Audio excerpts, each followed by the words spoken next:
BA part first राजनीति विज्ञान second paper भारतीय राजनीति विचारक मनु भाग 1। इसमें से बीए फर्स्ट ईयर वालों के सेकंड सेमेस्टर में 10 या 20 नंबर का क्वेश्चन पूछा जाता है, जिसमें से मनु का सप्तांग सिद्धांत और षड्गुण नीति प्रमुख है।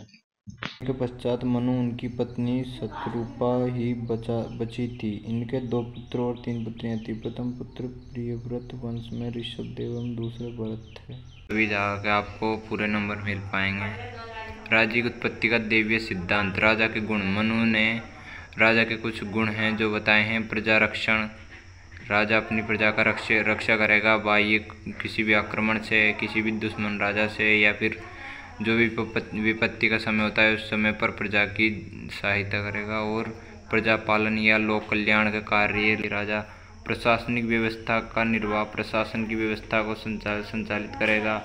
अर्थव्यवस्था का संचालन और नियंत्रण करेगा। सामाजिक व्यवस्था और नियमन करेगा और न्याय की व्यवस्था बनाए रखेगा। परराष्ट्र संबंधों का संचालन भी करेगा। राज्य की सत्ता पर नियंत्रण।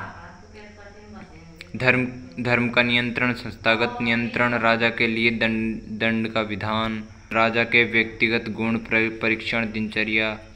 तो मनु ने राज्य की सत्ता पर नियंत्रण के कुछ नियम बताए हैं। धर्म का नियंत्रण। राज्य का होता है उसका धर्म का नियंत्रण होता है। और राज्य का राजा के लिए दंड विधान भी होता है। यदि राजा अपनी प्रजा के लिए सही कार्य नहीं करता है तो उसके लिए दंड का भी विधान राज्य